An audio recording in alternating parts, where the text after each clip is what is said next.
Hello students, welcome to CUET वाला।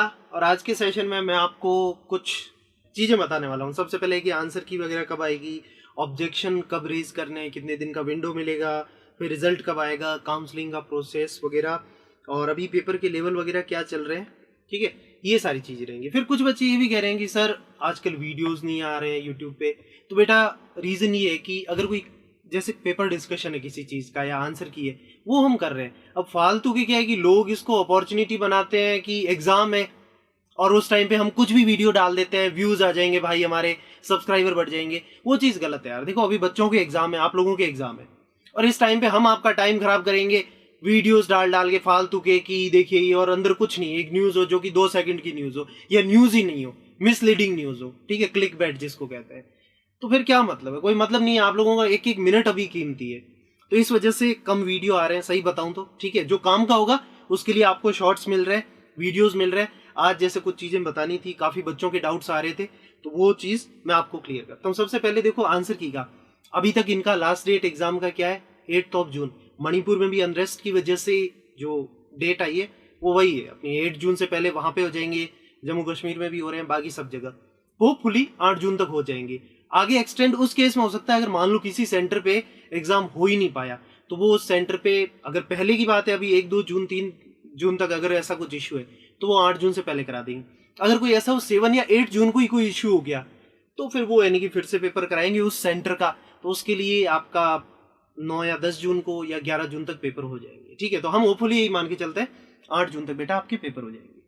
ये चीज हो गई। उसके बाद क्या होगा, जनरली जो आंसर की ये लोग निकालते हैं ना, लास्ट ईयर निकाली थी या बाकी एग्जाम SSC वगैरह वो सब निकालते हैं 1 हफ्ते के अंदर। ठीक है, तो अगर मान लो आपका 8 तारीख को पेपर हो जाता है, तो आपका जो है 15 जून तक आपके पास आंसर की आ जाएगी। NTA CUET की साइट पर अपलोड कर देगी। जो आप CUET की साइट देख रहे हो cuet.samarth.ac.in, तो वहां पे आपको आंसर की मिलेगी और ऑब्जेक्शन भी रेज कर सकते हो। तो मैं एक एवरेज ले लेता हूँ। 8 को पेपर हो गया, 12 जून को आपके पास पूरा आपका पेपर आ जाएगा। पेपर होगा सामने, आपका रेस्पॉन्स क्या था हर एक सवाल पे। जैसे यहाँ पे बेटा क्या होगा, आपको सवाल दिया जाएगा साइड में कि आपका क्या रेस्पॉन्स था और जबकि करेक्ट आंसर क्या है। आपको फिर उसमें ऑब्जेक्शन का विंडो देंगे। जनरली 2 या 3 दिन का ही विंडो देते हैं, कोई 10, 15 दिन, 20 दिन का विंडो कभी नहीं मिलता है। चाहे कोई सा भी पेपर हो, चाहे UPSC में हो, आजकल UPSC में भी देने लगे हैं, या चाहे UPSC हो, SSC हो, कोई भी एग्जाम हो, 2 या 3 दिन से ज्यादा विंडो नहीं देते हैं। तो आपके पास बहुत कम टाइम होगा। आप एक चीज करना, जब भी वो पेपर्स आए ना आपके जिस भी सब्जेक्ट के हैं, GT, English, Hindi, legal studies, commerce, science वगैरह अपना, ठीक है, ह्यूमैनिटीज, आप वो सारे पेपर्स PDF में अगर डाउनलोड हो रहे हैं तो बहुत बढ़िया बात है। नहीं तो आप एक काम करना कि उन सारे क्वेश्चंस के ना स्क्रीनशॉट ले लेना, तो आपके पास वो पेपर भी रहेगा। और वो पेपर आप हमारे साथ शेयर करना ना, हम आपको यहाँ पे डिस्कस करेंगे, पूरा का पूरा पेपर आपको सॉल्व करके देंगे कि इसमें क्या अप्रोच रखनी थी, इसमें आपने गलती क्या की, और इसको शॉर्ट ट्रिक से कैसे करना है, या इसमें कॉन्सेप्ट क्या है। ठीक है, तो वो चीज आपको यहाँ पे क्लियर होगी कि हाँ। और अगर क्या पता उसमें 2 ऑप्शन करेक्ट हो, वो भी हम आपको बता देंगे। क्या पता वो सवाल गलत हो, कुछ भी हो सकता है। ठीक है, एक जैसे सवाल था, बच्चे कह रहे हैं उसमें 3 ही ऑप्शन थे, तो उसमें कैसे होगा, तो वो हम आपको यहाँ बताएंगे। तो आपको आइडिया लग गया। अब वो आप सॉल्यूशन जो है NTA को, जो ऑब्जेक्शन विंडो मिलेगा ना उस टाइम पे 2-3 दिन का, मान लो कि 12 से 15 जून का मिल रहा है, आप उसमें रेज कर सकते हो। तो NTA को लगेगा कि हाँ बिल्कुल बच्चे की बात सही है। जब हम बता रहे हैं तो ऑब्वियसली हम लोग सही बताएंगे आपको कि हाँ इसके ये 2 आंसर करेक्ट हो रहे हैं। तो NTA के पास जब पहुंचेगा कि हाँ ये 2 करेक्ट हो रहे हैं, तो वो बच्चे जिन्होंने वो दोनों आंसर में से या तो B या C, मान लो दोनों करेक्ट है, दोनों लगा रखे हैं, तो आपको नंबर मिल जाएंगे। उसको भी मान लो कि उन्होंने सिर्फ B आंसर दे रखा है लेकिन C भी करेक्ट है, तो C वालों को मिल जाएगी। या फिर सवाल ही गलत हो तो जिसने भी अटेम्प्ट किया है उन सबको 5 नंबर प्लस मिलेंगे। फायदा है हमारे लिए। ठीक है, तो आपको उसके लिए हमें पेपर देना होगा। आप हमें पेपर हमारे पास शेयर कर देना, जैसे Google sheet, Google form share कर रखा है आपके साथ हमारा CUET वाला जो ग्रुप है PW का, PW CUET वाला टेलीग्राम पे, उस पे जाना, वहाँ पे लिंक मिल जाएगा। ठीक है, यहाँ भी जो हम शॉर्ट्स वगैरह डालते हैं नीचे गूगल फॉर्म का लिंक डालते हैं, आप उस पर अपना पेपर वगैरह अपलोड कर देना। तो उससे क्या होगा कि हमारे पास पेपर आ जाएगा, हम आपको पूरा सॉल्व करके दे देंगे। ठीक है, तो आप, ताकि आप ऑब्जेक्शन रेज कर सको कि हाँ। नहीं तो मान लो कि आपको लग रहा है कि इसका B नहीं C होना चाहिए, है ना, NTA ने भी बोला है लेकिन आप कह रहे हो C होना चाहिए, लेकिन क्या पता आप गलत हो, आप ऑब्जेक्शन रेज कर दो। और ऑब्जेक्शन ऐसे तो इंडिया में इतने सारे बच्चे हर एक सवाल पे रेज कर दे, पैसा लेते हैं वो फ्री में नहीं करते ना, तभी तो अब मान लो कि यानी कि ऑब्जेक्शन रेज करने का अगर 100 रुपीज होता है जनरली, एक सवाल का 100 रुपए, तो मान लो कि आपने 2 सवाल रेज किया, आपके तो 200 रुपए चले गए, तो लेकिन आपका आंसर गलत है अगर, तो आपके 200 रुपए चले गए ना। क्यों ऐसा करना है?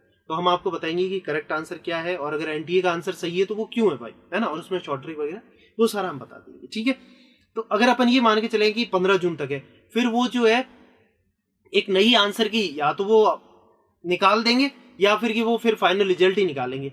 तो अपन ये मान के चलते हैं कि उसके बाद अगर वो आंसर की निकालते हैं तो 20 जून तक निकाल देंगे, नहीं तो अगर आंसर की नहीं निकाली, उस नई आंसर की जो आपने ऑब्जेक्शन दी उनके साथ ही पूरा निकाल के वो रिजल्ट आपका करीब करीब, देखो यार ऑनलाइन एग्जाम है तो ओएमआर तो है नहीं उनके पास, आपके पास आराम से बहुत ही प्यार से 30 जून तक रिजल्ट आ जाएगा। अब वो अलग बात है कि एनटीए की फुल फॉर्म क्या आपको ही पता है, तो अब डिले करने में तो वो कितना डिले कर दे आई डोंट नो, ठीक है। बट होपफुली एक आइडियल यही है कि आपको 30 जून तक रिजल्ट मिल जाएगा। फिर आपकी काउंसलिंग स्टार्ट होगी, काउंसलिंग में कैसे करना है, क्या करना है, उसके लिए आप सीयूईटी वाला से जुड़े रहिए।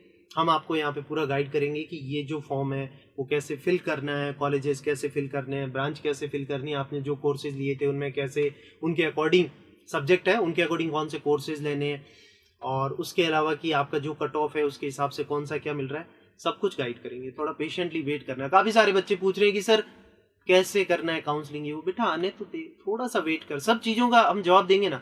अभी आंसर की आएगी तब भी इन्फॉर्म करेंगे, ऑब्जेक्शन रेज करना होगा तब भी इन्फॉर्म करेंगे, रिजल्ट आएगा तब भी इन्फॉर्म करेंगे, काउंसलिंग का प्रोसेस चलेगा इन्फॉर्म करेंगे। ये नहीं कि रोज रोज के हाँ काउंसलिंग के नाम पे वीडियो डाल दिया और अंदर कुछ नहीं कि हाँ गाइस जल्दी आने वाली है काउंसलिंग आपकी ब्रो, ये वो, टाइम खराब नहीं करेंगे, ठीक है। चिल रहना, आराम से काम की न्यूज आएगी तब काम की न्यूज देंगे और टाइमली उसको आपको गाइड कर देंगे, ठीक है। तो डरने की कोई जरूरत नहीं है, यहाँ पे मैं आपको बता दूंगा, विपिन सर कोई भी होंगे आपको गाइड कर देंगे, ठीक है। ये चीज हो गई, ऑब्जेक्शन हो गया, रिजल्ट हो गया, काउंसलिंग हो गया। पेपर का लेवल, यार देखो पेपर का लेवल ना अलग अलग आ रहा है बेटा, कहीं इजी भी आ रहा है, कहीं मॉडरेट आ रहा है, कहीं थोड़ा सा टफ भी आ रहा है, ठीक है। बाकी मैक्सिमम जो इजी आ रहे हैं, बट जिनका मॉडरेट और टफ आ रहा है ना उनको कोई डरने की जरूरत नहीं है, उनके नंबर बढ़ेंगे नॉर्मलाइजेशन में, उनको बढ़ेंगे। जैसे कि किसी शिफ्ट में, जैसे अगर मैं जनरल टेस्ट की बात करूं, बच्चे कह रहे हैं कि सर हमारे तो करंट अफेयर्स के सवाल ही नहीं आए, एक सवाल आया। कल वाले पेपर में बच्चे मेरे को कह रहे थे कि सर करंट अफेयर्स से जो है 10 सवाल आ गए, ये भी हाल हुआ है। तो कि ये भी हुआ है कि सर 2018-19 का आया है, 2018-19 का फिर वो करंट में नहीं रहता है, वो स्टैटिक में पहुंच जाता है, सही बताऊं तो उसमें ये बोल सकते हो। और उसमें भी हर कोई चीज थोड़ी ना पूछेंगे, आप अब कोई 5-6 साल पुराना करंट अफेयर्स थोड़ी ना पढ़ के जाओगे, ऑब्वियस ही बात है, कॉमन सेंस है। और वो करंट थोड़ी रहा, फिर वो तो स्टैटिक हो गया। उसमें देखो यार प्रोमिनेंट इवेंट पूछेंगे कि 2018 में जो है कि ये ऑर्गेनाइजेशन कहाँ सेटअप किया, ठीक है, या फिर कि इसका इनॉग्रेशन जो है कहाँ पर हुआ, लोकेशन पूछ ली, या किसी पर्सन का नाम पूछ लिया। जैसे अब ओलंपिक वाला है, ओलंपिक बहुत पुराना हो गया है ना, तो ये पूछ सकते हैं कि 2020 वाला ओलंपिक कहाँ पे हुआ था, 2021 में हुआ था वो कोविड की वजह से, तो कहाँ से हुआ, तो आपको ये लगेगा ये तो करंट की न्यूज है, जबकि ये तो अब वही है ना कि स्टैटिक में पहुंच गया एक तरह से। करंट का मतलब भाई देखो सीधी सी बात ये, जो पिछले 1 साल के अंदर हुआ वो आता है लिटरल करंट के अंदर, बाकी वो पुराना वाला ना वो स्टैटिक में, तो ये स्टैटिक में है एक तरह से। या फिर कि इंडिया से जो है गोल्ड मेडल लास्ट टाइम किसने जीता, तो बच्चे सोचेंगे ये करंट का है, भाई ये करंट का नहीं है, ये स्टैटिक में कि नीरज चोपड़ा ने जीता था गोल्ड मेडल, ठीक है, ये चीज होगी। उसके अलावा फिर तो पेपर का लेवल, और हाँ कुछ बच्चे कह रहे हैं कि रीजनिंग में मतलब एक दिन पेपर था उसमें यानी कि सिर्फ 5 सवाल है, हो सकता है एनटीए इज मतलब उन पे ट्रस्ट करना, मतलब कि आपके एक्स के वर्ड्स पे भरोसा करना, आप अपने एक्स के वर्ड्स पे भरोसा कर सकते हो जिसने कभी धोखा दिया, ठीक है। तो यार मतलब होना तो यही चाहिए कि लास्ट ईयर के हिसाब से क्या होना चाहिए, इक्वल वेटेज आपका जो है, मतलब 18-19 सवाल रीजनिंग के, 19 से एक सवाल करीब मैथ्स के होने चाहिए थे, और 2-4 सवाल करंट के होने चाहिए, 5 सवाल, और बाकी स्टैटिक के 15-16 सवाल होने चाहिए। लेकिन हो क्या रहा है, कहीं स्टैटिक ज्यादा, कहीं करंट ज्यादा, कहीं मैथ्स ज्यादा। एक पेपर में तो बच्चे बोल रहे थे 30 सवाल मैथ्स के है, फिर वो बच्चे कह रहे थे कि नहीं सर करंट के आ ही नहीं रहे। स्टार्टिंग में ऐसा था कि वो 1 सवाल ही आया करंट का, बाद में अब देखो बच्चे कह रहे हैं कि सर 10-10 सवाल आए करंट के। अब क्या बोले, मतलब कोई फिक्स पैटर्न ही नहीं बन रहा है। रीजनिंग के एक बार 5 है, एक बार सीधे 20 आ गए, ये चल रहा है। तो आपने को तो हर चीज प्रिपेयर होके चलनी है, ठीक है।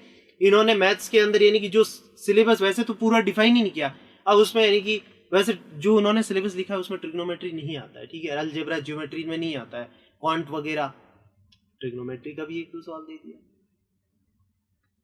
क्या बोले, मतलब लिटरली इनको या तो सिलेबस डिफाइन करो, तुम बच्चों को थोड़ा, मतलब एंड टाइम पे एडमिट कार्ड दे रहे हो 1-2 दिन पहले, चेंज कर रहे हो सेंटर, क्या बोलूं मैं। ठीक है, तो पेपर का अगर लेवल टफ है कोई बात नहीं, डरने की जरूरत नहीं है, आपका नॉर्मल रहेगा, ठीक है, वो नॉर्मलाइजेशन में ठीक हो जाएगा। और सवाल अगर आपको 2, 4, 5, 10 भी नहीं आते हैं कोई दिक्कत नहीं है। डोमेन और लैंग्वेज में क्या करना है, 50 में से 40 ही करने हैं, और जीटी में कितने करते हैं, 60 में से 50 ही करने हैं। अगर यानी कि 10 सवाल भी नहीं आते हैं कोई दिक्कत नहीं, 50 तो आते हैं, काम बन गया। जीटी डोमेन और लैंग्वेज की बात करूं, 40 आते हैं अगर 50 में से, काम बन गया, अपना तो नंबर हो गए पूरे, ठीक है। ये सारा हमारा आज के सेशन में था, ठीक है। बाकी टाइम टू टाइम मैं आपको अपडेट देता रहूंगा रिगार्डिंग जो भी चीज हो, ठीक है। बाकी आप अच्छे से मेहनत करते रहो। अब आपको काफी परेशानी हो रही है एनटीए की वजह से, I completely agree with you, I stand with you. And time पे टिकट कैंसिल करना, क्योंकि एग्जाम कैंसिल हो रहे हैं, रीशेड्यूल हो गए थे इनके जो 25 से 28 थे। क्या बोले, आप लोगों ने कितना खर्चा करके टिकट किया होगा जुगाड़ तत्काल में, आई कैन अंडरस्टैंड। लेकिन अब जो भी अब ये इशू चल रहा है तो ठीक है, करते हैं इनका, ठीक है। तो करो अच्छे से मेहनत, थोड़ा झेलो इनका अत्याचार, ठीक है, इमोशनल डैमेज। चलिए मिलते हैं अगले सेशन में गाइस, तब तक के लिए bye bye, take care, love you.